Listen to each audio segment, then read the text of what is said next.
These two are cloth dolls that are made on a panel, and you can still buy them like at Walmart or anywhere fabric is sold. And they're to teach the children how to sew and to stuff the dolls. This is a Lynchy doll that was made simply as an art object. They're still made today, and they're still very expensive. They're all felt. This one is also all felt. These are all the German dolls that were made with the help of the children, because the children in Germany worked walking with things to the factory and back to their parents, and the whole family would work making dolls.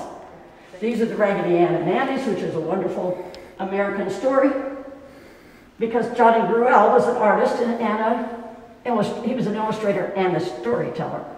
He wrote for a lot of the different magazines, but his daughter found the doll up in the grandmother's attic, gave it to him, he painted the face on it, named it Raggedy Ann, made the stories as he sat at her bedside because she was always very ill. She passed away at the age of 13, and he just was desolate. His publisher said, you have to give those stories to the rest of the country for their children. So he made the Raggedy Ann stories.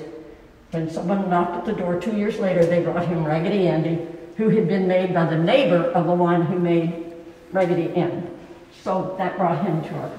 This year, we're going to do, our doll day is going to be on movies and so forth of the 30s, 40s, 50s.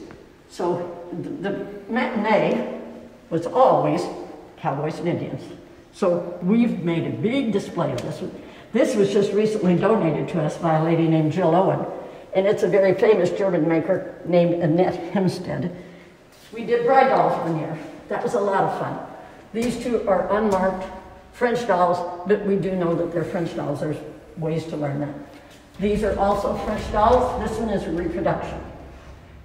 These dolls were made because the Germans made so many with the help of the children's efforts that the French went together and made SFBJ to try to ward off that invasion of the German dolls. These are all German dolls. This is something I'm doing. There's a lady in Mount Pleasant named Barbara Wielander, and she was the first Iowan to be a lady architect. This picture is of her mother and her class doing a recital in Carthage, Illinois in 1922. They all had to wear white dresses, big white bows, and carry dolls in white clothes. So I did this to surprise her.